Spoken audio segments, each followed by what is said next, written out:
Selamat sore semua yang sudah tune in di channel Sound Doctrine.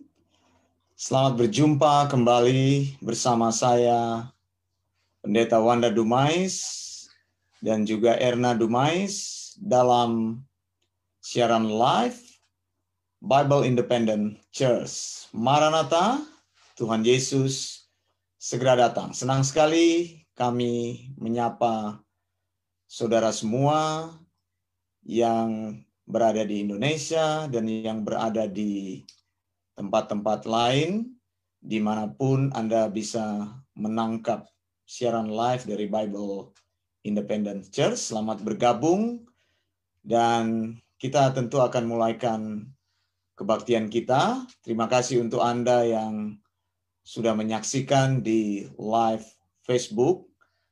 Anda juga bisa bergabung bersama dengan kami di studio. Bila Anda ingin, Anda bisa menggunakan link yang sudah saya berikan, yaitu passcode yang ada dan juga meeting ID yang ada. Saudara yang dikasihi Tuhan, kita akan memuji Tuhan bersama-sama. Saya akan putarkan lagu pujian kepada kita semua. Ada teksnya yang akan muncul di layar mobile Anda ataupun di TV Anda jika Anda melakukan streaming dari Facebook ke televisi Anda, ya. Puji nama Tuhan. Lagu tadi berkata, I will sing the wondrous story. Saudara yang dikasih Tuhan, jadi dalam hidup kita, biarlah selalu Kristus yang dimuliakan. Ketika kita menyanyi untuk mengagungkan Kristus, bukan memuaskan emosi kita. Kita memberitakan kisah, cerita, firman Tuhan kepada orang lain. Ya, itu lagu yang kita baru saja nyanyikan, berkata, menyanyi cerita bagaimana kisah bagaimana Kristus yang mati menebus hidup kita. Baik, saya minta Bu Erna akan membuka kita dalam doa. Mari kita bersatu dalam doa. Bapa yang kami sapa dan kami agungkan dalam nama Tuhan Yesus, terima kasih Tuhan untuk hari ini. Terima kasih Tuhan untuk anugerah-Mu, kasih-Mu, setia-Mu Tuhan. Terima kasih Tuhan untuk keselamatan yang Kau berikan dalam hidup kami, di mana Yesus sudah mati bagi dosa-dosa kami. Terima kasih untuk hari ini pertemuan jemaat Tuhan, PIC Tuhan, hari ini di SID melalui live di Facebook Tuhan, kiranya Kau berkati Tuhan pertemuan jemaat ini Tuhan. Kami serahkan pertemuan jemaat ini di dalam tangan kasih-Mu, berkati semua sarana prasarana yang kami gunakan Tuhan, kiranya Kau berkati semuanya berjalan dengan lancar.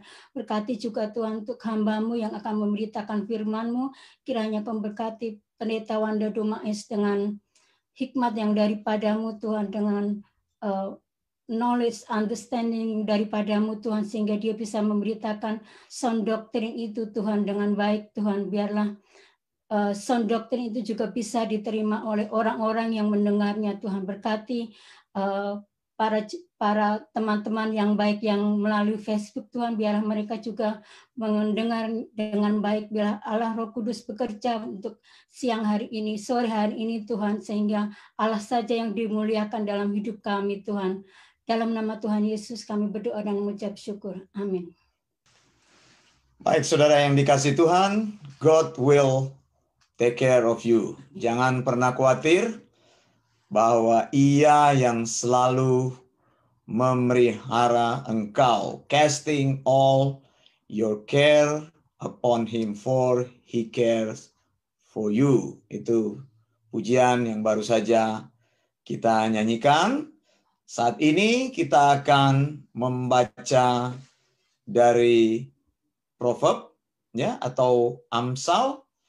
Seperti biasa saya katakan dalam kebaktian-kebaktian kami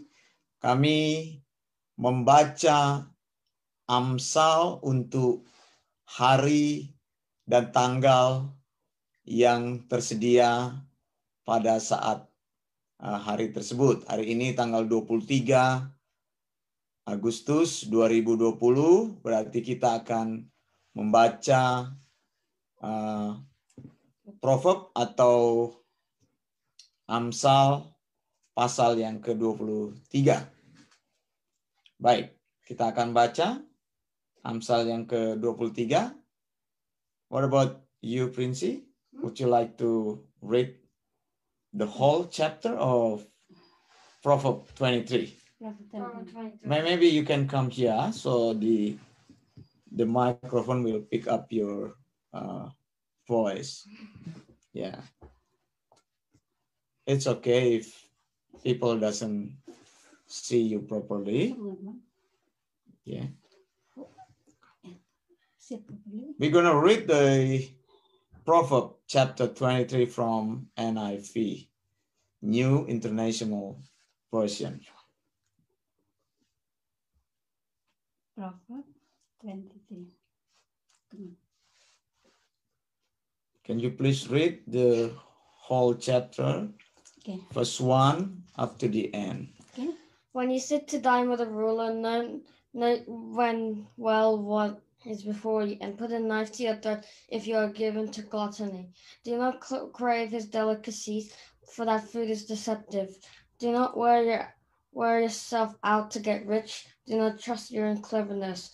Cast with a glance at riches, and they are gone, for they will surely sprout wings and fly up to the sky like an eagle. Do not eat the host of a begrudging host. Do not crave his delicacies, for he is the kind of person who is always thinking about the cost. Eat and drink, he says to you, but his heart is not with you. You will vomit up the little you have eaten and will waste your compliments. Do not speak to fools, for they will scorn your prudent words. Do not move an ancient boundary stone or encroach on the field of the fatherless, for their defender is strong. He will take their case up against you. Apply your heart to instruction and your ears to the word of knowledge. Do not withhold discipline from the child. If you punish them with the rod, they will not die. Punish them with the rod and save them from death. My son, if your heart is wise, then my heart will be glad indeed. My inmost being will rejoice when your lips speak what is right.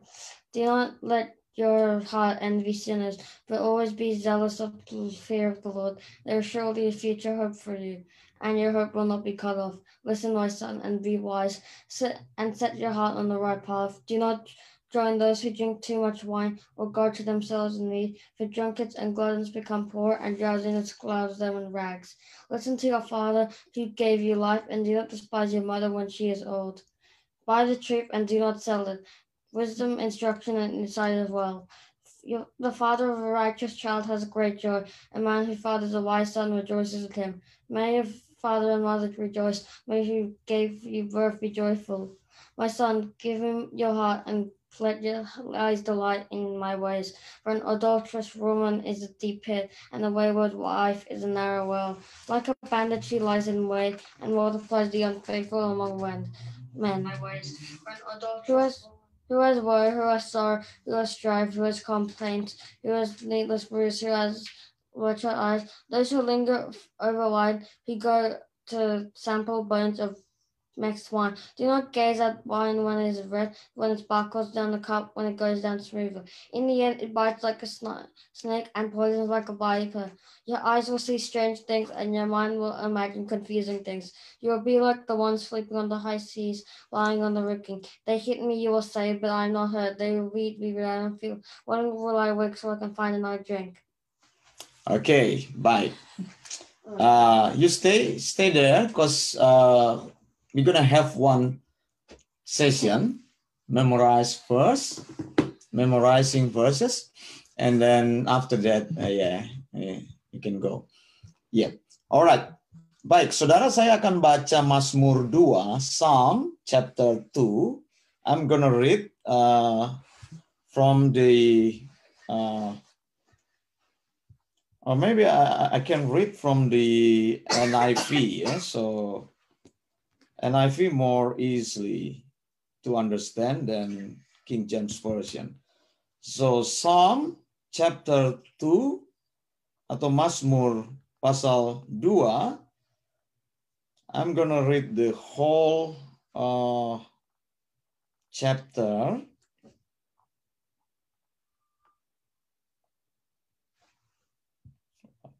Psalm chapter 2.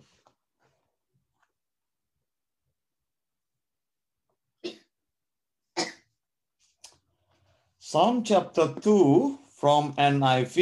Why do the nation conspire and the people plot in vain? The kings of the earth rise up and the ruler band together against the Lord and against his anointed, saying, let us break their chains and throw off their shackles.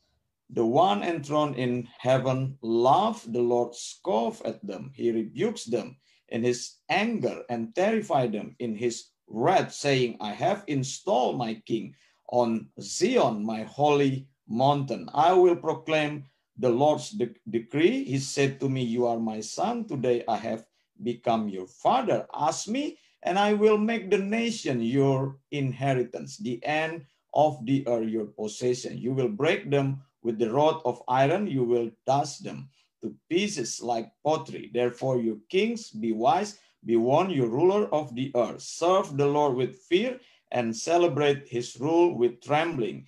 Kiss his son, or he will be angry, and your way will lead to your destruction, for his wrath can flare up in a moment. Blessed are all who take refuge in him. Mazmur pasal yang kedua ya. Saya harap Anda bisa mengikuti dalam bahasa Indonesia. Now we have the new section of our church meeting. I already introduced you last week. Saya sudah menunjukkan minggu yang lalu berkaitan dengan menghafal ayat ya. Dan kita akan mengulangi 2 ayat yang lalu, minggu lalu yang sudah kita hafalkan. Lalu kita akan menghafal ayat yang baru pada pagi hari ini. Minggu lalu kita menghafal dalam Yohanes 3 ayat 16, atau saya menggunakan bahasa John 3:16 ya. Let's speak together. John 3:16. For God so loved the world that he gave the one and his only son, that whoever believe in him shall not perish but have eternal life. Dalam bahasa Indonesia 3 ayat 16 berbunyi apa? Karena begitu besar kasih Allah akan dunia ini sehingga ia telah mengaruniakan anaknya yang tunggal supaya setiap orang yang percaya kepadanya tidak binasa melainkan memperoleh hidup yang kekal. Nah, itu mantap, sudah hafal. Kemudian Yohanes 14 ayat 6, John 14:6 ya. First I'm gonna say this first in English. We gonna talk in English all together. John 14:6. Jesus answered, I am the way, the truth, and the life. No one comes to the Father but except through me.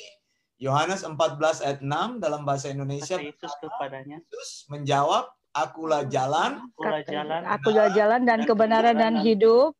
Tidak ada seorang pun yang datang kepada Bapa kalau tidak melalui aku. Ya, baik. Nah, kemudian ada yang baru di sini. Ini untuk minggu depan kita latihan hari ini berkata 1 Peter 5:7, 1 Petrus 5 ayat 7 bilang, dari lagu tadi yang kita nyanyikan bilang, casting all your care upon him for he cares for you. Coba bahasa Indonesianya bilang apa, Bu Marcella? 1 Petrus 5 ayat 7, serahkanlah segala kekhawatiranmu kepadanya, sebab ia yang memelihara kamu. Amin. Puji Tuhan. Jadi 3 ayat ini kita sudah tambahkan ya. Yohanes 3 ayat 16, Yohanes 14 ayat 6, 1 Petrus 5 ayat yang ke-7. Nanti minggu depan akan kita ulangi. Minggu depan akan kita ulangi lagi untuk menghafal ayat tersebut. Baik, kalau begitu saat ini kita akan masuk dalam firman Tuhan. Nanti saya minta Ibu Marcella akan berdoa firman Tuhan sebelum kita masuk dalam pembacaan firman Tuhan. Silakan. Mari kita satu dalam doa. Kami mengucap syukur Bapa di surga. Terima kasih banyak buat hari ini. Kami bisa berkumpul untuk beribadah bersama-sama dengan hambanya Bapak Wanda Dumais dan keluarga. Biarlah Tuhan Yesus senantiasa memberikan hikmat supaya apa yang senantiasa kami pelajari, kami Tuhan dengarkan, itu senantiasa Tuhan menuntun kami semua semakin hari, semakin lebih mengenal dan lebih mengetahui siapa dan apa yang menjadi tujuan Tuhan dalam hidup kami. Terima kasih Tuhan Yesus, berkati Bapak Wanda yang akan memberitakan firman-Mu. Berkati kami semua, terpuji nama-Mu. Di dalam nama Yesus kami berdoa dan bersyukur. Amin. Amin. Puji Tuhan. Kita akan melihat hari ini topiknya berbicara mengenai jemaat yang sound doctrine ya. Dari mana kita tahu jemaat yang sound doctrine? Nanti kita lihat bersama. Ya. Dari 1 Timotius 3 ayat yang ke-15. Bu Erna bisa bacakan 1 Timotius 3 ayat yang ke-15. Jadi jika aku terlambat, sudahlah engkau tahu bagaimana orang harus hidup sebagai keluarga Allah, yakni jemaat dari Allah yang hidup, tiang penopang dan dasar kebenaran. Nah, saudara yang dikasih Tuhan, 1 Timotius 3 ayat 15, Paulus berkata, jadi jika aku terlambat, ya, lihat sebentar di dalam bahasa aslinya, Textus Receptus, bahasa asli Alkitab, dalam perjanjian baru bahasa Yunani, saya menggunakan Textus Receptus, Paulus bilang kepada Timotius, ean de bradino, hina edes pos de en oikoteu, anastrepestai, kemudian hetis estin, ecclesia teu sontos, kemudian stilos kai hedraima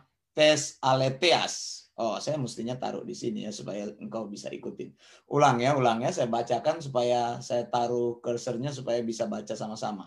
Ean de bradino hina edes. Sebentar, saya buka dulu ya.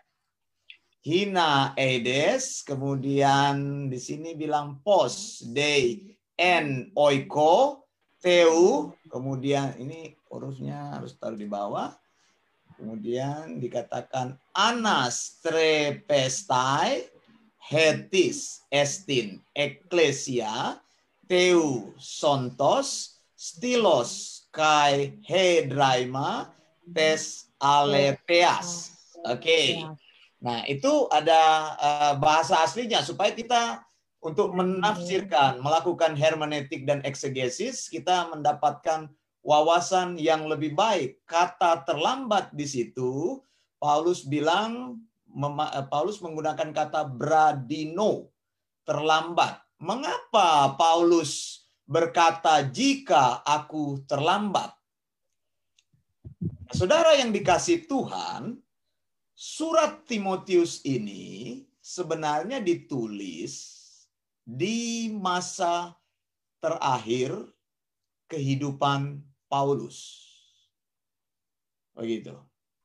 Jadi Paulus menulis surat 1 Timotius dan 2 Timotius di akhir-akhir hidupnya. Terutama surat 2 Timotius itu dituliskan Paulus dari penjara. Nah, saudara yang dikasih Tuhan, saya ingin tunjukkan sedikit kepada kita Dalam 2 Timotius 4 ayat 6 sampai 8, di sini dikatakan oleh Paulus mengenai diriku, darahku sudah mulai dicurahkan sebagai persembahan dan saat kematianku sudah dekat. Makanya Paulus katakan kepada Timotius, jadi jika aku terlambat, Paulus sendiri sudah tidak yakin apakah dia akan bisa mengunjungi Timotius yang tinggal di Efesus, mengembalakan gereja di Efesus. Di mana itu Efesus? Bisa lihat di sini. Saya tunjukkan dalam peta. Ini Efesus ini disebut dengan Asia kecil ya, Minor Asia. Bukan Asia yang termasuk Indonesia, bukan ya. Ini Asia ini sebenarnya setengah Eropa, setengah Asia. Begitu. Ada satu negara sekarang yang sebenarnya berada di tengah-tengah, yaitu negara Georgia. Ya. Saya belum pernah datang ke Georgia, tapi saya pingin sekali datang ke Georgia itu. Nanti sesudah corona mungkin bisa kami akan set perjalanan ke sana. Nah, Asia ini, jadi Asia ini sebenarnya lihat di sini nih, lihat. Ada Efesus di situ, ada Troas di situ, ada Galatia di situ. Nama-nama ini populer di Alkitab. Iconium, ada Kolose. Nah, Paulus sendiri berasal dari Tarsus. Begitu, ini Antioquia. Antioquia ingat, jemaat pertama disebut Kristen itu di Antioquia.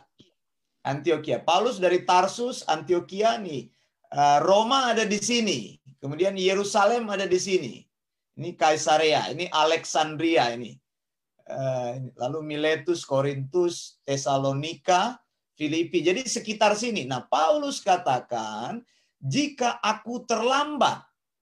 Jadi Paulus menyadari bahwa dia sendiri sudah tidak punya lagi waktu untuk datang ke Efesus, di mana Timotius mengembalakan gereja di Efesus. Makanya Paulus bilang kepada Timotius, kalau aku terlambat, engkau sudah tahu bagaimana orang hidup sebagai keluarga Allah, yakni jemaat dari Allah yang hidup, tiang penopang dan dasar kebenaran. Sebenarnya Paulus bicara, Timotius, kalau aku terlambat, engkau harus behave, bahasa Inggrisnya. Engkau harus menunjukkan diri bahwa engkau adalah seorang hamba Tuhan. Jadi hiduplah seperti hamba Tuhan yang selayaknya. Jadi Paulus bilang di sini, alasan mengapa dia terlambat karena sebentar lagi Paulus merasa dia sudah akan meninggalkan dunia ini. Makanya ada ayat terkenal ini keluar. Dia bilang, mengenai diriku, darahku sudah mulai dicurahkan sebagai persembahan saat kematianku sudah dekat. Lalu ayat 7, aku telah mengakhiri pertandingan yang baik, aku telah mencapai garis akhir, dan aku telah memelihara iman. Nanti kapan-kapan kita akan eksegesis ayat ini. Sekarang telah tersedia bagiku mahkota kebenaran, dan selanjutnya ya nanti baca sendiri. Nah, saya mau tunjukkan di sini. Lihat. Coba lihat di sini timeline-nya. Timeline-nya ini Paulus ditangkap sekitar tahun 62 sampai tahun 64. Ya. Kemudian dia menulis surat terakhir dari dalam penjara, 2 Timotius. Lalu Paulus meninggal di Roma tahun 64 sampai tahun 67. Jadi penulisan surat 1 dan 2 Timotius kurang lebih ada di sekitar tahun yang saya sebutkan. Lihat. Kenapa? Lihat di sini ya. Paulus meninggal sekitar tahun 67 kan tadi di situ. Nah, ini beberapa sejarah yang harus kita tahu. Ketika Paulus hidup saat itu, terjadi di tahun sekitar 64 itu terjadi pergantian kuasa. Tahun 54 lah. Kaisar Nero naik tahta. Nero ini pada waktu naik tahta dia belum kelihatan jahatnya. Belum. Pelan-pelan lalu Nero ini mulai kelihatan taringnya. Tahun 64 kota Roma ini terbakar dengan hebat. Ini ada di sejarah. Dan orang Kristen dituduh sebagai orang-orang yang membakar kota Roma. Jadi sebenarnya kota Roma ini sengaja dibakar gitu. Kenapa? Supaya orang Kristen bisa dikambing hitamkan. Tahun 64 kota Roma dibakar, Paulus pada waktu itu sedang menginjil begitu. Sedang menginjil di Yerusalem. Ketika Paulus sedang memberitakan Injil, pada waktu itu Paulus langsung diciduk tanpa diadili. Makanya dia bilang, tolong bawain saya punya jubah, tolong bawain saya punya perkamen-perkamen. Jadi Paulus tidak ada persiapan waktu dia ada di pasar. Dia kan datang ke Yerusalem karena dia menghadap kasusnya, menghadap kaisar untuk membela kasusnya. Nah, kaisar yang sebelumnya itu baik, Paulus ditahan rumah. Tapi setelah Nero naik tahta, situasi politik berubah. Mereka menciptakan kekacauan politik. Hanya 10 tahun Nero berkuasa, tahun 64 kota Roma sengaja dibakar dengan tujuan untuk mengejar orang Kristen. Orang Kristen dikambing hitamkan, lalu diburulah mereka seperti binatang. Nah, saat itu Paulus ada di kumpulan orang sedang memberitakan Injil, dia diciduk, lalu dimasukkan ke penjara dan tidak pernah diadili oleh kaisar ini. Dibawa di penjara yang paling gelap, ditaruh di penjara yang di bawah sekali untuk membuat rasa kemanusiaannya hilang, membuat dia putus asa. Begitu. Penjaranya sangat dingin sekali, dijaga dengan ketat sekali. Itu sampai akhirnya dia mati di sini tanpa diadili. Nah, ini sekedar latar belakang yang ingin saya tunjukkan. Mengapa dia katakan jika aku sudah terlambat. Paulus merasa dia tidak punya banyak waktu lagi. Saudara yang dikasihi Tuhan, ini juga hal yang baik sekali untuk kita pelajari. Bahwa waktu itu sangat berharga. Kalau kita tahu waktu sangat berharga, kita harus mengerjakan apa-apa yang penting bagi Tuhan. Apa-apa yang sebenarnya masih bisa kita lakukan selama kita punya waktu. Jadi hiduplah sama seperti kita sudah tidak mempunyai hari esok. Begitu ya, kalau belajar dari apa yang Paulus katakan bradino tadi itu. Bradino, aku terlambat, aku tidak punya waktu lagi. Nah, kemudian Paulus bicara, hari ini saya mau bicara itu, Paulus bicara mengenai stilos, kai atau stilos dan hedraima. Stilos ini tiang penopang, hedraima ini dasar atau fondasi. Saudara yang dikasihi Tuhan, dia katakan apa itu? Balik lagi ke sini, lihat ayatnya. Jemaat Allah yang hidup itu adalah jemaat yang menopang kebenaran dan jemaat yang menjadi dasar kebenaran. Sore ini kita bicara tentang jemaat sound doctrine. Begitu. Paulus bicara ada kata tadi, ada kata oikos. Ya, coba balik lagi. Dia katakan oikoteo. Jadi jemaat itu adalah kumpulan orang seolah-olah mereka ada di dalam rumah. Oikos. Oiko ini bangunan. Begini. Bukan bangunan gereja, saudara, bukan gedung. Saya sudah bilang, jemaat itu, eklesia, itu mana itu? Ini. Eklesia itu, apa artinya eklesia? Eklesia itu artinya orang. Eklesia itu artinya manusia. Manusia-manusia yang keluar, dipanggil oleh Yesus, karena mereka mempunyai pengakuan di dalam Matius 16 ayat 16 bilang apa? Sesungguhnya engkau adalah Mesias, anak Allah yang hidup.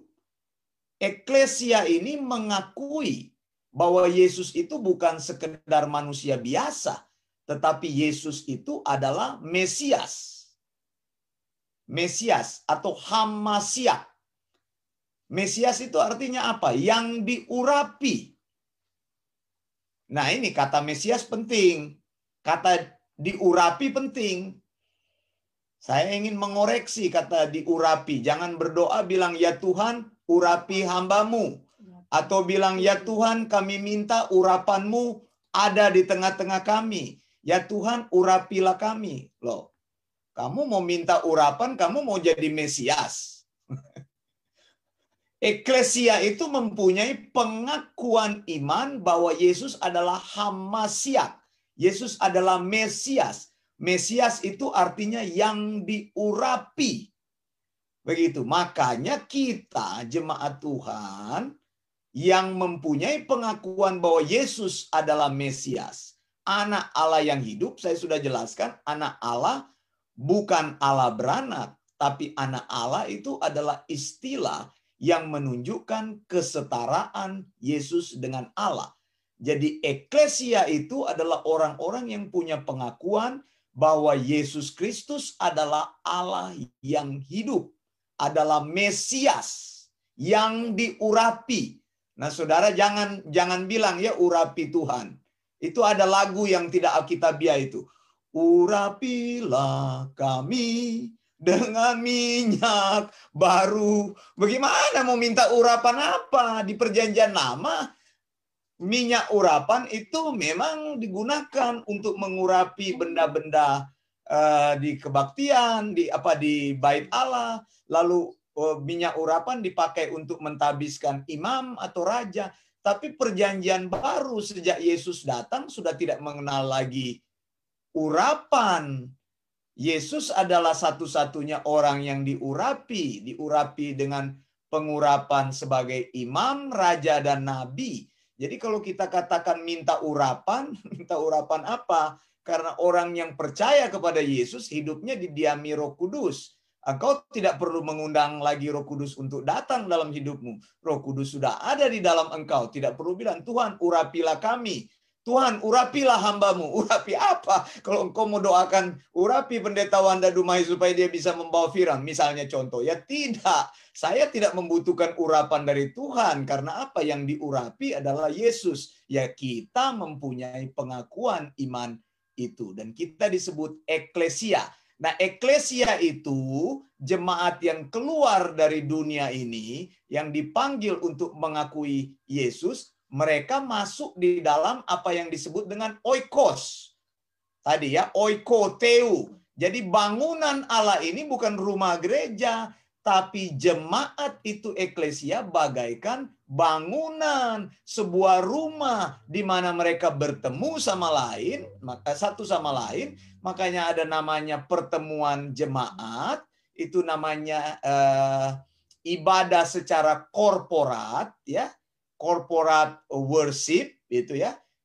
Yesus bilang Matius 16 ayat 18, if there is 2 or 3 people are gathered together in my name, I will be there among them. Artinya 2-3 orang berkumpul dalam namaku, mereka membentuk eklesia. Maka Allah hadir. 2-3 orang berkumpul itu membentuk eklesia, dinamakan oikosteu. Artinya bangunan Allah, begitu. Disebut dengan oikoteu atau oikos, atau sekelompok orang yang mengakui keberadaan Yesus sebagai Mesias. Jadi sampai di sini mudah-mudahan jelas. Jadi disebut dengan eklesia teu atau jemaatnya Allah. Lalu dikatakan jemaat Allah itu apa? Jemaat Tuhan itu apa? Tiang penopang dan dasar kebenaran. Jemaat yang sound doktrin itu yang paling penting di dalam jemaat Tuhan yang tadi saya bilang berkumpul, yang eklesia itu tadi, mereka itu harus meninggikan apa? Aletheas, kebenaran. Begitu nih, aletheas apa itu kebenaran? Ya sound doktrin. Begitu. Jemaat harus menopang dan harus menjadi dasar atas aletheas itu. Karena mereka percaya kepada Yesus, maka mereka hanya menyampaikan sound doktrin dalam hidup mereka. Yang paling penting mereka memiliki sound doktrin dan melakukan sound doktrin. Saya ulangi lagi ayat ini, lihat. Titus 1 ayat 9. Ante chomenon tou kata ten didacen pisto logo didacen ini ajaran perkataan iman. Pisto kan dari kata pistis iman. Kemudian ini kepotong. Kemudian hina dunatos sanggup, ya dikatakan kai ini juga sebentar. Lalu dikatakan hina dunatos hekai para kalein ente didaskalia te higiainose. Jadi te didaskalia, te higiainose, ajaran yang higienis. Jadi jemaat yang sound doktrin harusnya mereka selalu mengejar didaskalia higiainose, ajaran yang sehat. Jangan kejar-kejar kesembuhan ilahi. Jangan datang gereja itu supaya diberkati. Jangan datang gereja karena bertemu dengan teman. Maksudnya membentuk jemaat yang eklesia itu tadi yang saya bilang tadi, mana dia? Oikos. Sebelah ini eklesia oikos ini. Kalau engkau berada dalam pertemuan jemaat, motivasimu apa? Motivasimu sound doktrin, didaskalia, higiainose, aletheas. Aletheas itu kebenaran yang sejati. Lalu di dalam aletheas itu juga ada kewajiban moral manusia. Jadi ketika kita menerima kebenaran yang sejati itu sound doktrin, kebenaran yang alkitabiah, kebenaran yang sebenar-benarnya atau ajaran sehat, kemudian kita melakukan sound doktrin itu, tanggung jawab kita untuk melakukan. Makanya tidak hanya sampai di dalam teori, tetapi sampai di dalam praktek. Nah, itu yang Paulus katakan, jemaat dari Allah yang hidup, tiang penopang dan dasar kebenaran. Stilos itu tahu ya, tiang. Kalau orang bangun rumah itu, ini ada pilarnya, ini tiang-tiangnya. Kan sesudah orang bangun fondasi, kemudian ditaruh tiang-tiang. Tiang ini harus kuat. Kalau tiang tidak kuat, maka jatuhlah bangunan. Dasar kebenaran ini juga, fondasinya harus kuat. Begitu. Ingat saudara, kalau orang semakin membangun gedung yang besar, coba lihat kalau orang mau bangun apartemen, orang mau bangun hotel, mereka menggali fondasinya itu dalam-dalam. Fondasi ini tidak akan kelihatan. Yang kelihatan itu bangunan yang disusun di atasnya. Tiang penopangnya yang kelihatan. Dasarnya harus benar. Jadi yang disebut dengan eklesia itu bukan gedung yang besar. Terus apa? Bukan jemaat yang banyak. Bukan tempat berbakti yang punya AC-nya atau yang gelap, yang remang-remang. Ya sekarang kan gereja macam-macam itu. Ada gereja yang remang-remang di mana lampu sorotnya disorot kepada namanya worship leader begitu, pemimpin pujian begitu. Saya tidak setuju dengan worship leader. Istilah dari mana itu mengajak orang untuk menyembah Tuhan? Hidup kita adalah penyembahan kepada Tuhan. Hidup kita ibadah kepada Tuhan. Jadi orang yang menyembah itu atau disebut dengan proskinetes itu penyembah, yaitu hidup kita. Eklesia itu proskinetes.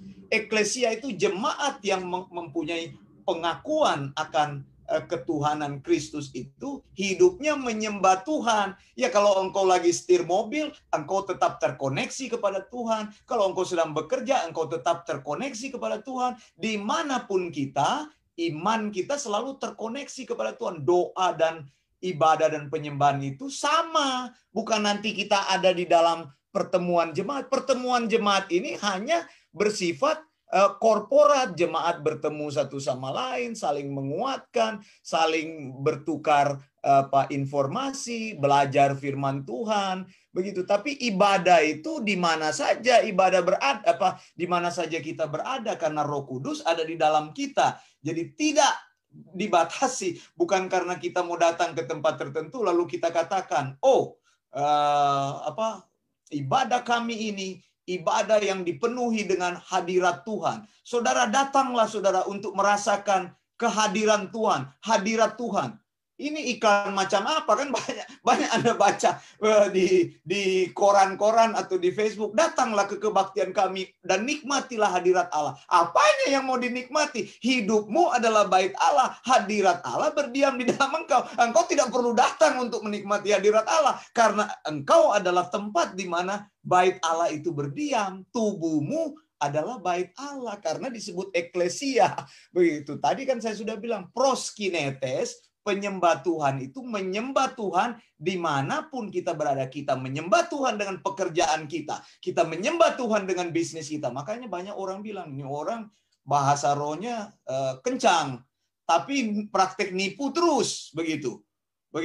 Oh, ini bahasa rohnya kencang, tapi bersinah terus. Begitu. Kenapa? Karena dia tidak merasa bahwa tubuhnya itu adalah bait Allah. Istilah bahasa roh juga kan salah. Saya sudah bilang. Bukan bahasa roh, tapi glossolalia, glose dan laleo, mengucapkan bahasa-bahasa yang tidak dikenal, bahasa yang asing, bagi kita. Nah, sekali lagi, jemaat Tuhan itulah yang menopang kebenaran, dikatakan stilos. Pertama-tama kita menjadi fondasi kebenaran. Bagaimana kita menjadi fondasi kebenaran kalau kita sendiri tidak mengenal sound doctrine? Jadi yang paling penting, jemaat mengenal dulu ajaran yang sehat, ajaran yang alkitabiah. Sudah berapa persen hidupmu penuh dengan ajaran alkitabiah? Atau engkau tidak punya ajaran alkitabiah? Kalau ditanya apa itu ajaran yang kau pegang, ya tidak tahu. Karena hidupnya di gerejanya cuma diajarkan apa? Motivasi. Cuma diajarkan hidup berkelimpahan. Teologi kemakmuran. Diajarkan bagaimana melepaskan diri dari masalah dengan cara yang cepat. Begitu cara pintas. Pikiran positif, perkatakan, iman. Begitu. Ada lagi gereja itu yang kerjanya bikin deklarasi iman. Lalu deklarasinya itu ditulis dalam buku, dijual begitu ya. Jadi orang itu bukan belajar firman, tapi tiap hari cuma deklarasi. Dalam nama Yesus, aku deklarasikan tahun 2020 ini, bisnisku akan berhasil. Mau berhasil apa? Ada coronavirus semua, di mana-mana bisnis tutup. Jadi bukan karena bisnis kita tutup karena Tuhan tidak memberkati, karena situasi dunia lagi susah.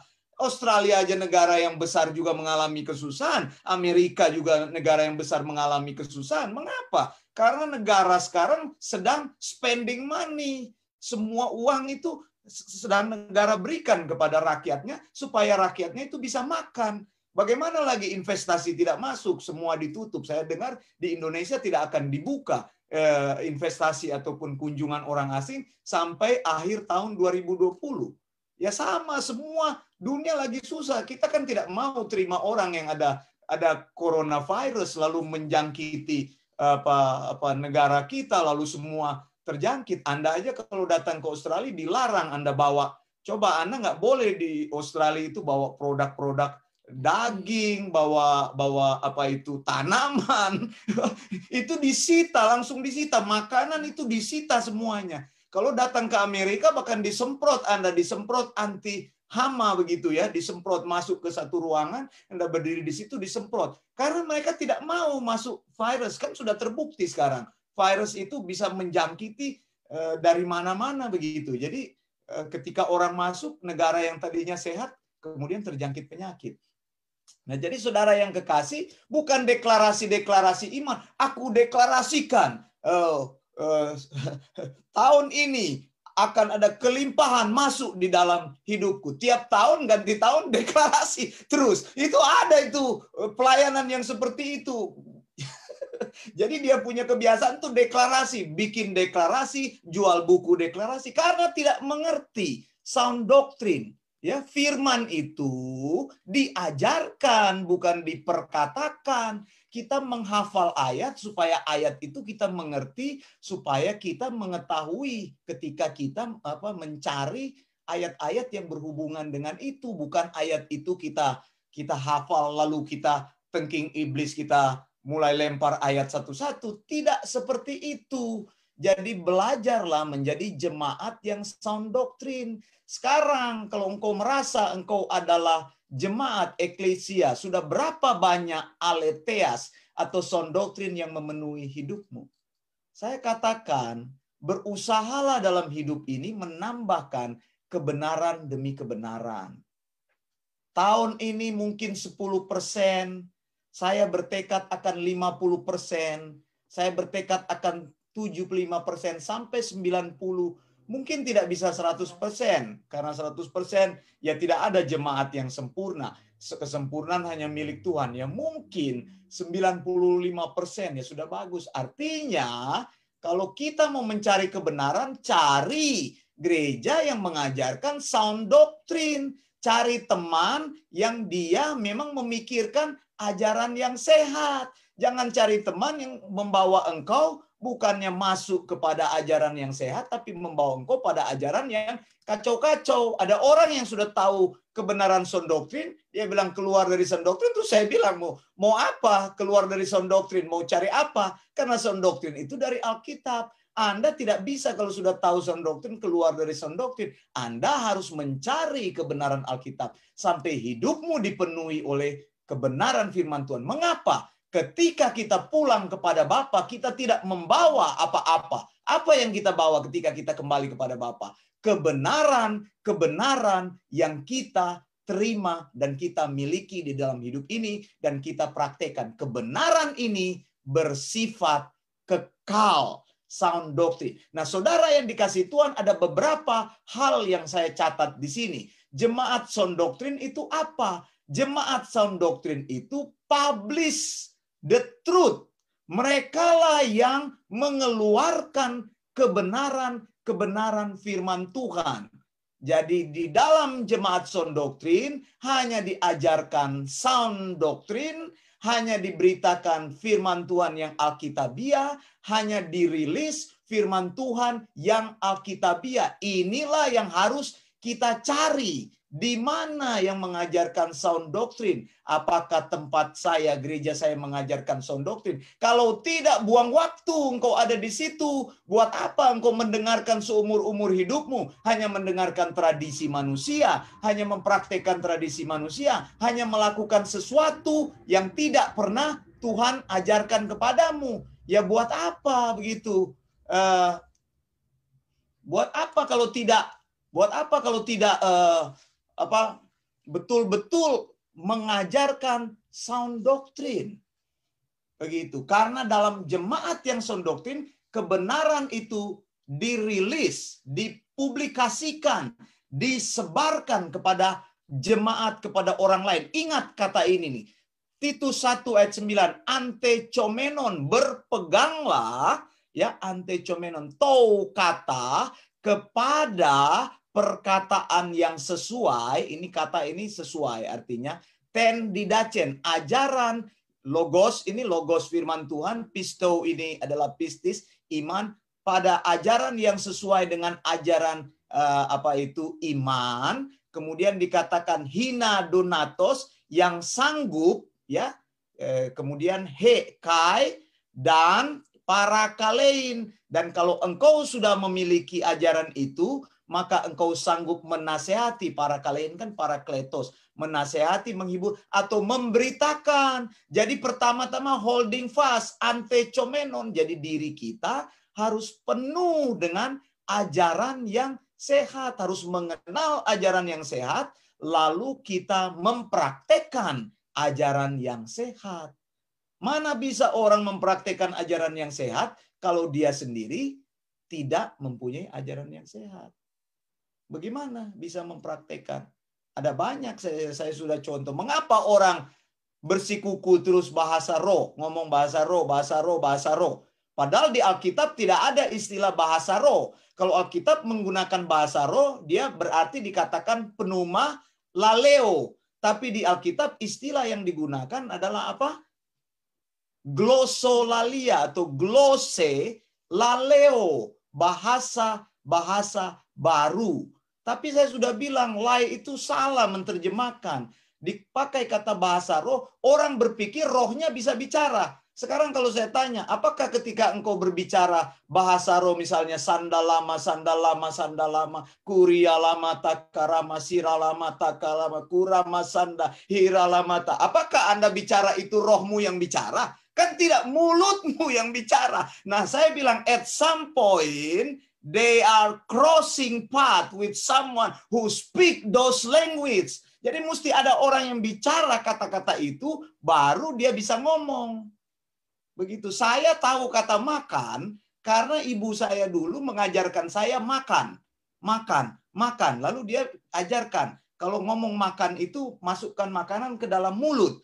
Ketika saya mengucapkan itu, ibu saya ajarkan. Jadi di dalam hidup saya mengenal kata makan artinya mengambil sesuatu yang bisa dimakan, masukkan ke dalam mulut. Coba Anda tes, ya. Pernah ada di berita, ada wanita yang hidup di hutan selama beberapa tahun, dia tidak bisa berbahasa manusia.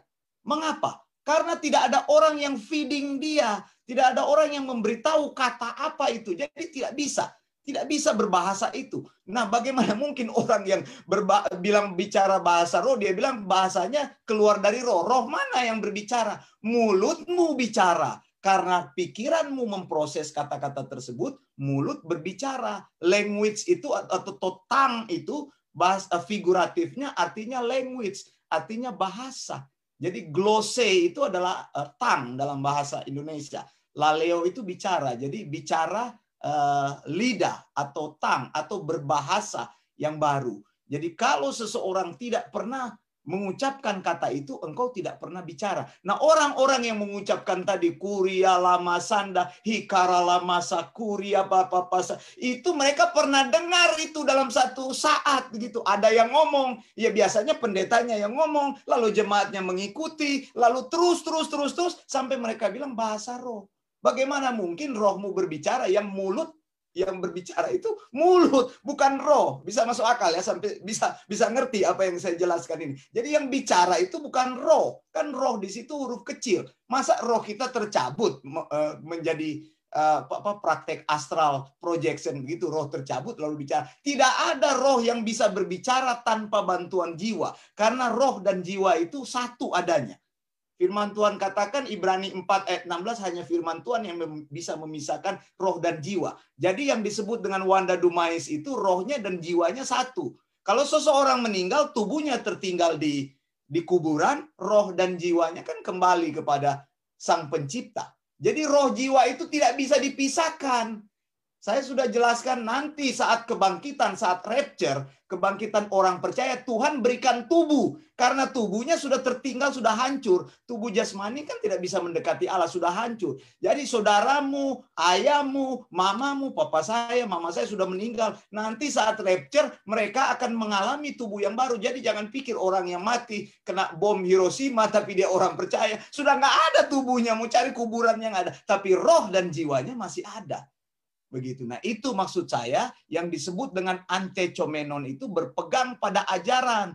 Jangan ikut ajaran yang kacau-kacau, jangan mempraktekkan praktek hidup yang kacau-kacau, praktek iman yang kacau. Sound doctrine, ajaran yang sehat akan menghasilkan praktek iman yang sehat. Ajaran yang salah akan menghasilkan praktek beriman yang salah. Ajaran yang sesat akan menghasilkan praktek beriman yang sesat. Antechomenon artinya peganglah kuat-kuat kepada ini didacen pistologo, ajaran iman yang benar dikatakan di sini. Ajaran iman itu. Dan kalau engkau sudah punya itu, engkau bisa memberitakan ajaran itu. Kembali lagi di sini dikatakan kalau kita sudah punya ajaran yang benar, kita akan memberitakan ajaran yang benar itu. Kemudian yang kedua adalah supported the truth. Dikatakan apa? Tiang penopang. Kalau jemaat Tuhan tidak menyampaikan ajaran yang benar, tidak support kebenaran, maka kebenaran akan runtuh. Maka orang tidak bisa lagi membedakan mana yang benar dan mana yang salah. Kita ada di area yang abu-abu. Contoh, saya kasih contoh. Ada gereja yang percaya pernikahan pernikahan campur. Orang percaya boleh menikah dengan orang yang tidak percaya. Nah, bagaimana hal ini? Jadi abu-abu kan begini.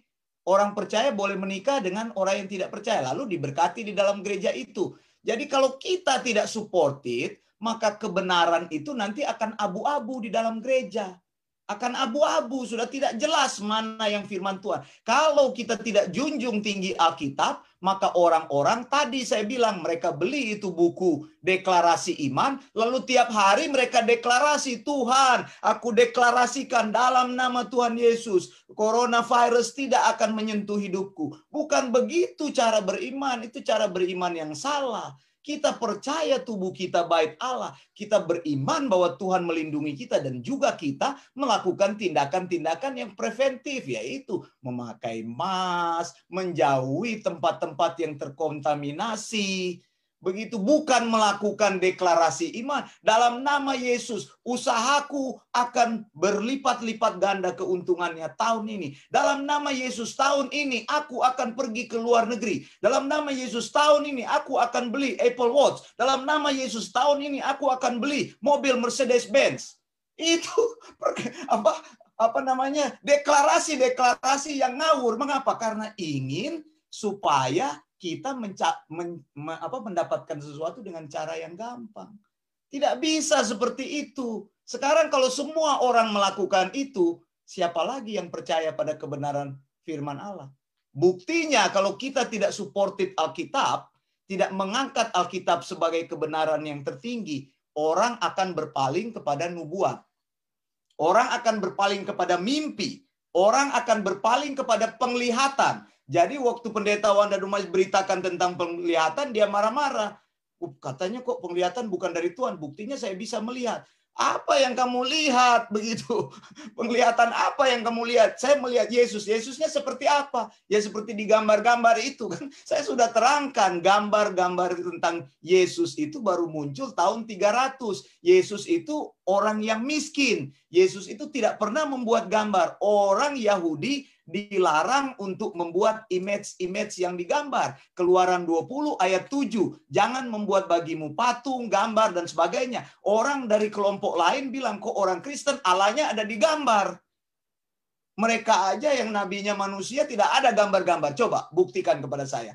Gambar nabi mereka ada nggak? Kita itu gambar Yesus ada di mana-mana. Bahkan orang di Facebook kasih mukanya itu, makanya saya kurang suka tuh. Berteman di Facebook, namanya itu nama samaran, lalu gambarnya itu foto yang digambar tentang Yesus begitu. Ini apa maksudnya begitu? Jadi tidak mau identitas aslinya diketahui. Gambar tentang Yesus itu baru muncul tahun 300, saya sudah bilang. Ketika gereja mulai kompromi. Ketika Rasul mati, orang-orang yang dekat dengan Rasul mati, maka gereja mulai kompromi. Persepuluhan mulai masuk di dalam gereja, orang memungut uang di dalam gereja, karena Kaisar Konstantin ingin membangun gedung, maka persepuluhan dipaksakan. Barang siapa yang tidak membayar persepuluhan, maka dia membantah perintah Kaisar. Maka mereka harus dilemparkan ke dalam penjara. Maka mereka harus dihukum. Jadi itu kemudian patung-patung mulai dibuat, mulai dibawa dalam gereja, gambar-gambar mulai ada, sehingga sekarang kita mengenal gambar Yesus. Padahal muka Yesus itu bukan seperti itu, karena Yesus orang miskin, orang dia jalan aja melakukan misinya jalan kaki. Bahkan Yesus katakan, aku tidak mempunyai tempat untuk meletakkan kepalaku. Coba kita lihat bagaimana Tuhan Yesus yang di dalam dunia ini, dia betul-betul merendahkan diri, dia betul-betul mengosongkan diri, tidak punya apa-apa. Begitu. Tidak punya apa-apa. Bahkan dia sangat miskin. Tidak ada kekuatan apapun. Begitu. Jadi saudara, hati-hati saudara. Kita harus supported kebenaran supaya orang meninggikan Alkitab. Alkitab adalah satu-satunya kebenaran. Alkitab adalah the final truth and absolute truth. Jadi hanya Alkitab. Kalau Alkitab bilang kebenaran itu, maka kebenaran itu yang harus kita percayai. Begitu ya. Jadi cuma Alkitab saja yang bicara kebenaran. Di luar Alkitab itu bukan kebenaran. Alkitab 66 kitab itu 39 perjanjian lama dan 27 perjanjian baru. Kemudian dikatakan apa? Jemaat yang sound doctrine, selain mereka publish truth, selain mereka support it, supaya tidak jatuh ya saya bilang ya. Kalau kita tidak support, maka kalau sudah tidak ada lagi orang yang mencari Tuhan, yang sungguh-sungguh belajar sound doctrine, maka orang-orang itu akan kompromi semua. Saya bersyukur ada orang-orang yang mau berdiri untuk Tuhan. Banyak sekarang orang-orang yang mau berdiri untuk Tuhan. Tidak banyak sekali, tapi mereka mulai menyadari bahwa kebenaran Tuhan harus dijunjung tinggi. Lalu yang ketiga, expose erroneous and defended the truth. Jadi apa yang sesat-sesat itu harus kita expose. Harus kita beritahu kepada jemaat Tuhan bahwa itu sesat dan jangan ikut pengajaran si Anu, jangan ikut pengajaran si itu, jangan ikut pengajaran si Tole, jangan ikut pengajaran si Utu. Begitu. Ini contoh aja begitu ya. Jadi ada yang error di situ. Belajar saudara kebenaran, lalu kebenaran yang salah itu kita expose. Kalau Pendeta Wanda Dumais expose pengajaran seseorang itu sesat, saya tidak membenci orangnya, bukan pribadi orang itu yang saya urusi, tapi saya mengurusi pengajarannya supaya jemaat tidak ikut-ikut itu. Tidak ikut. Kan saya sudah tunjukkan ada pendeta yang mengajarkan ajaran yang sangat salah sekali, bertentangan dengan Alkitab itu. Apa itu yang pernah saya ungkapkan? Apa itu? Pengajaran apa? Yang satu, bahwa Yesus di luar Kristus itu masih ada kebenaran. Jadi keselamatan masih ada di dalam selain Yesus. Lalu saya pernah expose corpus delicti, begitu ya. Apa itu pengajaran corpus delicti? Itu sangat salah sekali corpus delicti. Katanya kematian Yesus untuk membuktikan bahwa iblis berdosa. Apa urusannya Allah dengan iblis itu? Ketika iblis berdosa ya keluar dari tempat yang kudus, maka tidak ada lagi tempat bagi iblis. Begitu. Itu corpus delicti kan begitu. Dia punya pengajaran mayat itu membuktikan bahwa ada kejahatan di situ. Corpus kan? Corpus artinya mayat. Delikti itu delik kan. Jadi ada kejahatan di situ dibuktikan dengan mayat. Jadi tanpa mayat maka tidak ada kasus. Case-nya akan ditutup begitu. Jadi harus ada pembuktian. Itu maksudnya corpus delicti itu istilah hukum. Kenapa dibawa ke dalam gereja? Terus ada yang mengajarkan lagi bahwa di luar Kristus masih ada keselamatan. Keselamatan di luar Kristen. Itu ajaran ngaco itu. Ajaran sesat itu. Mana ada keselamatan di luar Kristus? Tadi barusan kita baca ayatnya Yohanes 14 ayat 6. Bilang apa? Yesus bilang tidak ada seorang pun yang datang kepada Bapa kalau tidak melalui aku. Yesus adalah satu-satunya jalan. Jadi kita harus expose itu semua kesesatan. Bukan kita membenci orangnya, tapi pengajarannya yang salah. Lalu kita defended the truth. Kebenaran firman Allah itu harus kita defend. Harus kita pertahankan. Ada di sini kan. Di sini dibilang apa? Mana tadi? Titus 1 ayat 9. Ya, yang belum tahu bahasa Yunani boleh ikut kelas kami. Nanti saya akan mengajar kelas ini setiap minggu ada ya. Bahasa Yunani dan juga bahasa Ibrani. Dibilang apa? Di Daskaliate Higia Indonesia kaitos, terus ini di bawah ini. Antilegontas. Antilegontas ini kan ketahuan nih, Anti artinya penentang. Lego itu perkataan.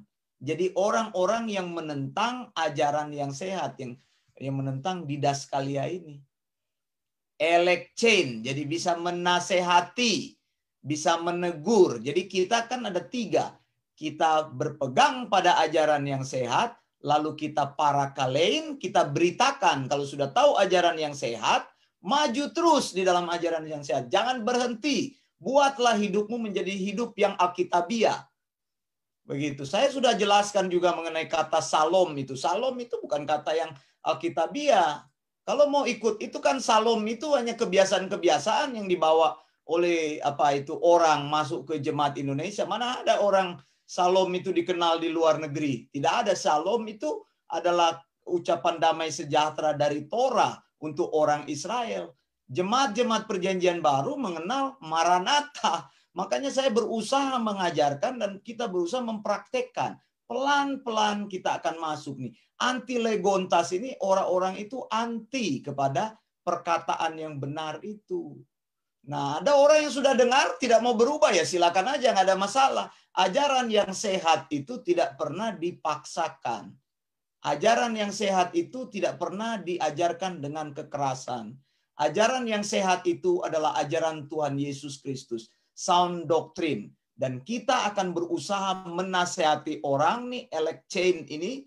Kita berusaha menasehati dengan T didaskalia T hygienose. Ajaran yang higienis. Jadi jemaat yang sound doctrine itu selalu berbicara kebenaran. Mereka belajar kebenaran, menyelidiki kebenaran, mereka melakukan eksposisi kebenaran, mereka melakukan hermeneutik terhadap kebenaran, eksegesis kebenaran, sehingga keluar prinsip kebenaran, lalu mereka mempraktekkan kebenaran, lalu suportif setelah mereka punya kebenaran itu, mereka akan support kebenaran itu. Ajarkan kepada jemaatnya itu bahwa hanya kebenaran yang sound doctrine yang kita junjung tinggi, kebenaran yang bersumber dari wahyu Allah yang tidak pernah berubah, yaitu Alkitab yang diwahyukan Allah, yang ineran dan infallible. Jadi ineran itu tidak pernah salah, infallible itu tidak punya potensi untuk menjadi salah. Lalu sesudah itu kita expose segala error, segala yang sesat, segala yang salah, expose ajarannya, bukan kita melakukan pembunuhan karakter, tidak. Kalau saya mengekspos ajaran yang salah bukan karena saya ingin melakukan pembunuhan karakter terhadap hamba-hamba Tuhan tertentu, ya buat apa, nggak ada untungnya, tapi ajarannya supaya orang jangan datang ke tempat itu, jangan share ajaran-ajaran yang sampah di Facebookmu, di hidupmu kepada teman-teman lain. Sudah tahu salah, kenapa engkau menjadi agen untuk memberitakan kesalahan dan kesesatan? Kenapa engkau tersesat lalu menyesatkan orang lain? Carilah kebenaran itu, lalu defend it, the truth.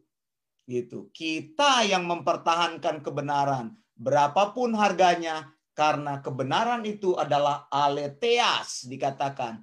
Aletheas itu kebenaran sejati, dan kebenaran sejati itu membutuhkan tanggung jawab dari kita semua. Puji.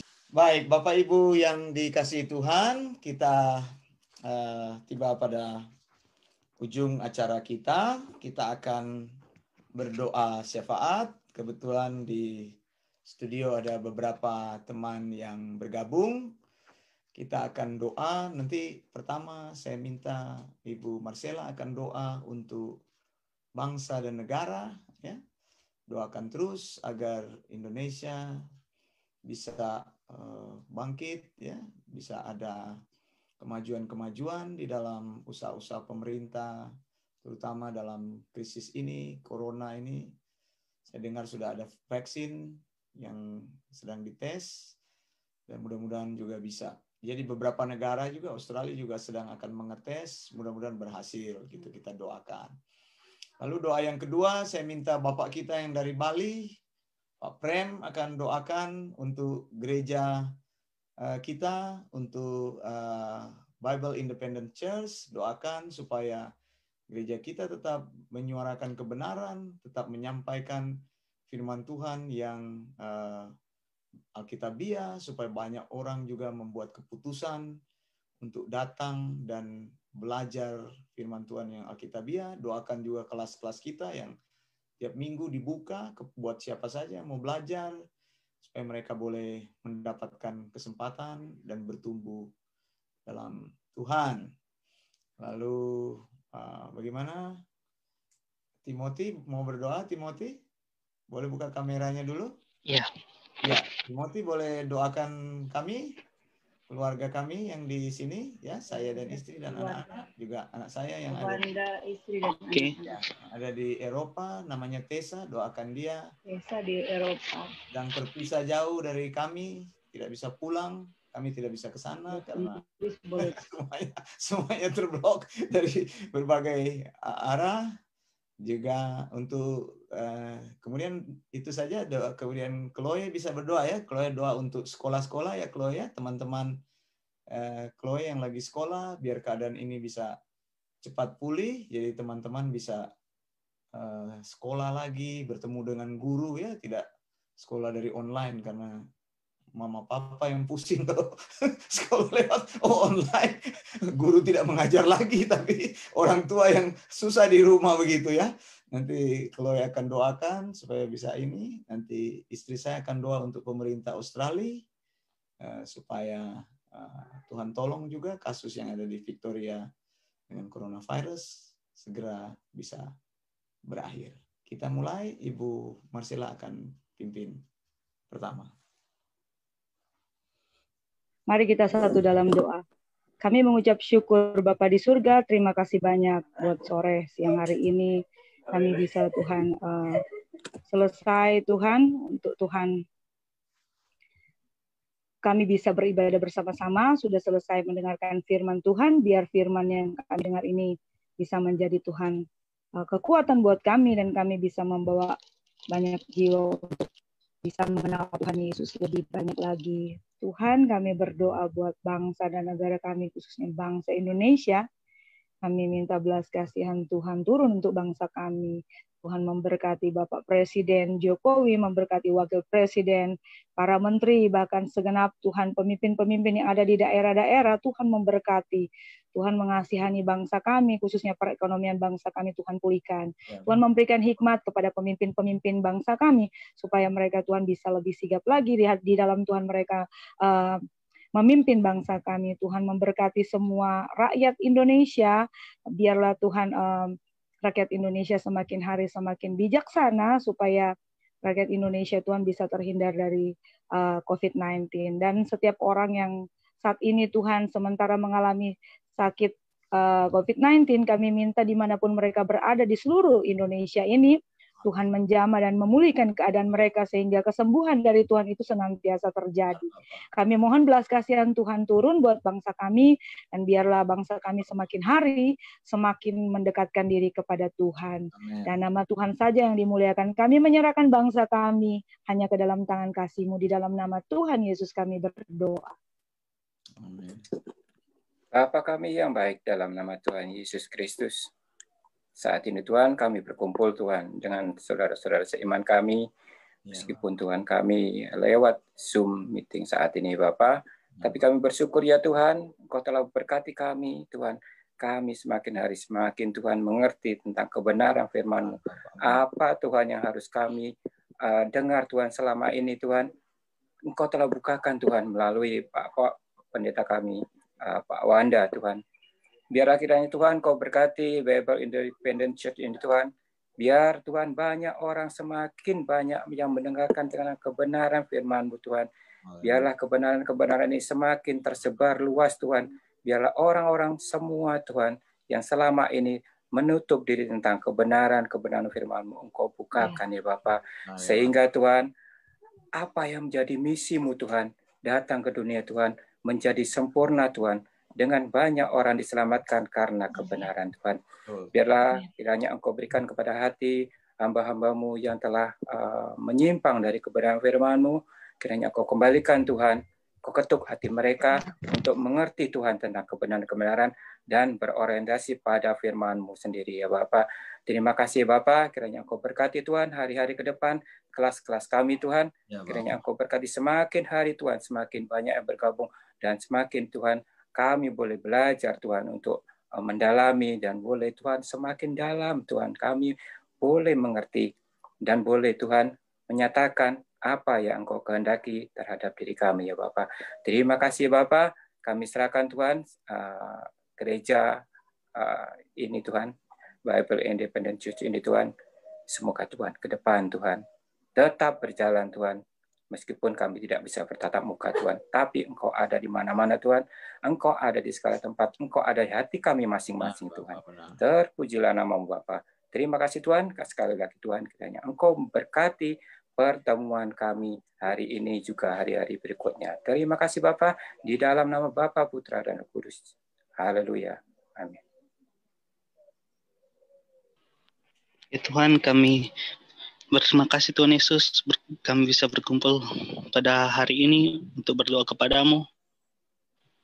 Ya Tuhan, pada saat ini kami berdoa, kami minta Engkau untuk memberkati Pendeta Dumais dengan keluarganya. Berkatilah dia dan istrinya, berkati juga anak-anaknya yang ada di Eropa, berkatilah Tessa, berkatilah mereka semua Tuhan. Berikan mereka kesehatan dan kekuatan untuk menjalani hari-hari. Ini doa kami dalam nama Tuhan Yesus. Amin. Ya Tuhan, pada siang hari ini kami mengucap syukur sehingga kami dapat beribadah sampai sekarang ya Tuhan. Tuhan, kami ingin minta tolong bagi siswa-siswi serta guru-guru yang sementara belajar online ya Tuhan. Ya, Bapak. Semoga saat kembali sekolah tidak ada masalah apapun ya Tuhan. Dan kita juga bisa mendapat mengikuti peraturan dalam COVID-19 ya Tuhan. Juga berkatilah kepada siswa-siswi serta guru-guru yang kesempatan mendapat COVID-19. Berkatilah mereka, jagalah mereka. Inilah doa kami. Haleluya. Amin. Bapak yang kami sapa dan kami agungkan dalam nama Tuhan Yesus, terima kasih untuk sore ini kami sudah mendengarkan firman-Mu, kiranya firman yang sudah diberitakan terilmunisasikan di dalam hidup kami Tuhan, biarlah kami bisa mengerti akan sound doctrine yang sudah diajarkan oleh Pak Wanda, kiranya kami senantiasa berdiri tegak di dalam sound doctrine itu Tuhan. Kami senantiasa berjalan terus Tuhan di dalam sound doctrine itu Tuhan. Terima kasih Engkau berkati hamba-Mu Tuhan. Kami berdoa untuk siang hari ini, sore hari ini Tuhan, berdoa untuk bangsa Australia, kiranya Engkau berkati bangsa Australia Tuhan, berkati pemerintahan Australia, berkati Prime Minister kami Scott Morrison, kiranya Engkau berkati dia, berikan dia kesehatan, berikan dia hikmat yang daripada-Mu Tuhan untuk memimpin negara Australia Tuhan. Kiranya campur tangan Allah bekerja dalam pemerintahan Scott Morrison Tuhan untuk membawa bangsa Australia menjadi bangsa yang lebih maju Tuhan. Berkati Tuhan untuk Premier kami Gladys Berejiklian untuk dalam menangani kasus COVID-19 ini Tuhan, berikan dia kebijaksanaan. Terima kasih di mana New South Wales terus mengalami penurunan Tuhan untuk kasus COVID-19. Terima kasih rakyatnya yang sudah mengerti, rakyatnya yang mendengarkan perintah dari pemerintahan Gladys Berejiklian sehingga angka penurunan COVID itu semakin hari semakin menurun. Itu semua karena karya Tuhan dalam pemerintahan ini. Berkati juga Tuhan, kami berdoa Tuhan untuk pemerintahan Victoria di mana kasus juga semakin banyak Tuhan, banyak kematian juga terjadi di Victoria. Kiranya Kau berkati Premier Andrew Tuhan, berkati biarlah dia bisa menangani COVID-19 ini Tuhan, biarlah COVID-19 ini bisa hilang dari pemerintahan di Victoria terutama Tuhan. Kami berdoa untuk para saintis, para peneliti-peneliti yang sedang berusaha untuk meneliti tentang vaksin COVID ini, biarlah mereka bisa menemukan sehingga COVID-19 ini ada vaksinnya dan vaksin itu bisa diberikan kepada rakyat Australia Tuhan. Kami serahkan pemerintah kami ke dalam tangan kasih-Mu Tuhan. Dalam nama Tuhan Yesus kami berdoa dan mengucap syukur. Amin. Bapa di surga, terima kasih banyak untuk semuanya. Makasih banyak untuk ibadah kami. Makasih banyak kami boleh bertemu bersama dalam pertemuan jemaat ini. Saya berdoa kepada setiap orang yang hadir di studio, kepada Bu Marcella dan keluarganya, anak-anaknya Timothy dan Chloe. Tuhan, tolonglah terus hidup mereka. Tuhan, Engkau sendiri yang akan menyertai dan terus membuka kesempatan, jalan-jalan yang baru dalam hidup mereka. Saya berdoa biarlah kesetiaan dan hati mereka yang terus mencari akan Engkau, Tuhan akan senantiasa bawa mereka dan puaskan mereka dengan segala sesuatu yang mereka rindukan dan impikan. Tuhan jaga keluarga ini dan Tuhan lindungi mereka, lindungi juga dari semua mara bahaya, penyakit dan yang ada di sekitar, di sekeliling tempat mereka Tuhan. Tuhan, Engkau sendiri yang menjadi Allah yang memproteksi apapun yang mereka kerjakan. Saya berdoa juga untuk bisnisnya Tuhan, usahanya. Kiranya Tuhan tolong dalam keadaan-keadaan di mana saat ini tidak begitu menguntungkan karena banyak orang Tuhan mengalami kesulitan juga banyak juga orang jarang bepergian, jarang keluar sehingga sulit untuk melakukan bisnis yang baru. Tuhan, Engkau sendiri membuka dengan ide-ide yang baru, membuka kesempatan peluang yang baru, mengadakan apapun yang mereka butuhkan. Seperti kata firman-Mu, bahwa Engkau Tuhan yang memelihara hidup orang percaya. Terima kasih Bapak, saya berdoa juga untuk Pak Prem yang ada di Bali, kerinduannya Tuhan untuk terus bertumbuh dan terus diperkuat mencari kebenaran yang sejati. Semoga Tuhan terus bukakan, beri dia kekuatan, kesempatan untuk mempraktekkan apa yang dia pelajari. Dan biar juga dia terus Tuhan bergairah bagi kebenaran-Mu Tuhan, sehingga Engkau akan dipermuliakan dalam kehidupan dan pelayanannya. Dia boleh menyampaikan kepada keluarga, kepada teman-teman akan ajaran yang benar tersebut.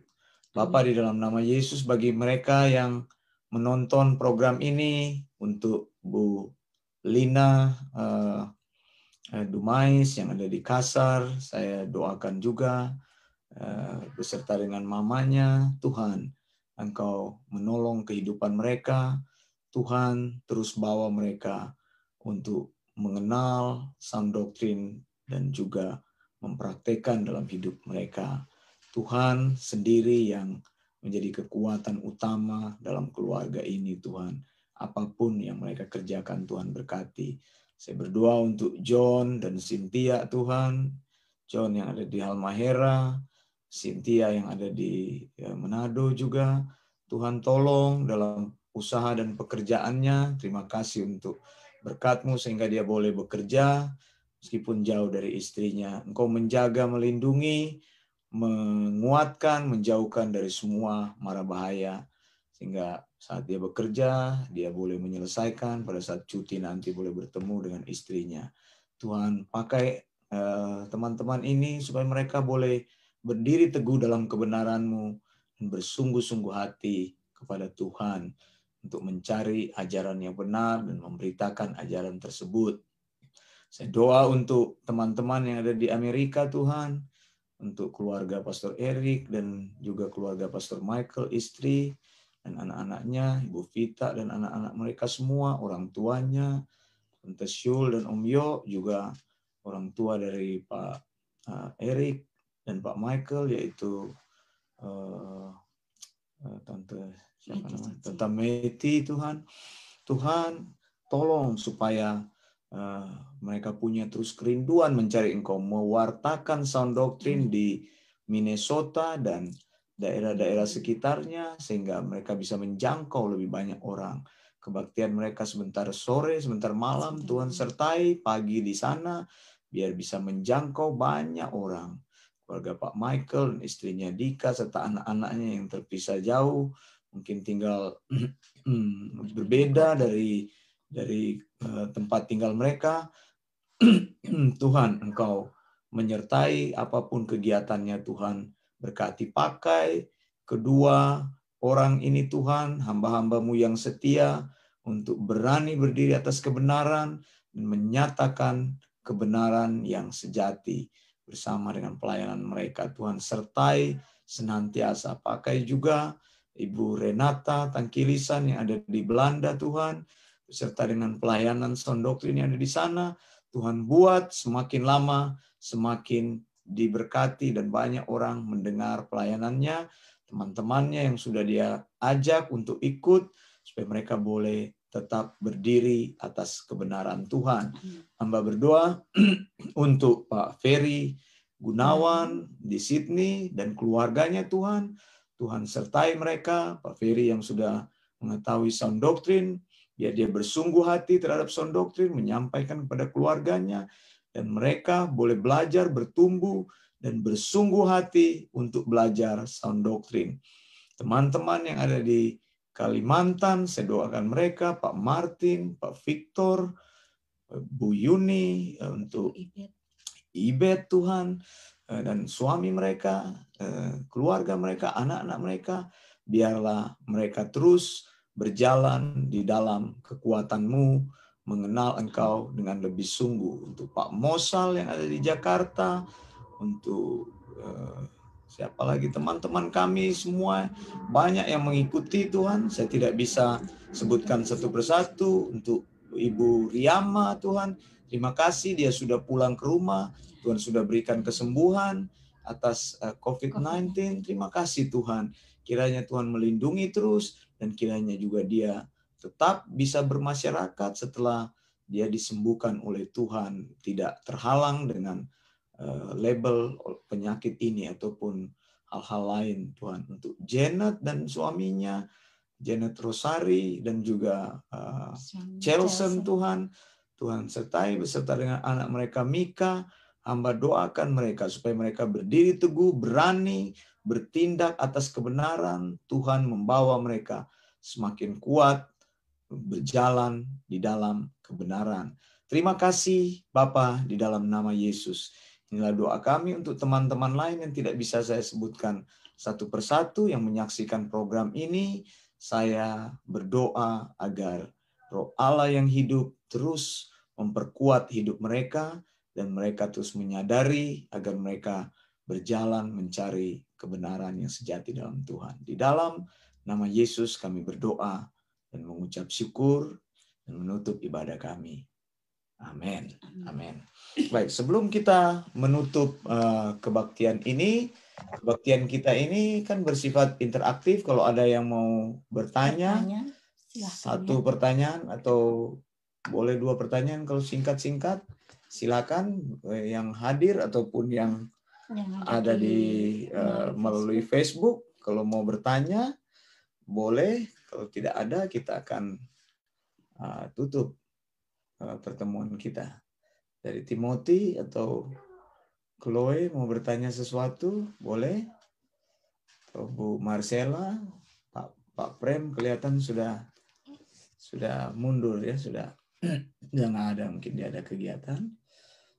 Kalau tidak ada, kita akan tutup pertemuan kita. Nanti minggu depan kita akan bertemu lagi. Sebentar malam saya umumkan kita ada kelas eksegesis Kitab Wahyu jam 8 waktu Sydney. Bagi mereka yang mau bergabung, silakan bergabung dengan memakai ID dan juga passcode yang sudah saya berikan. Untuk sekarang kami masih membukanya secara umum ya.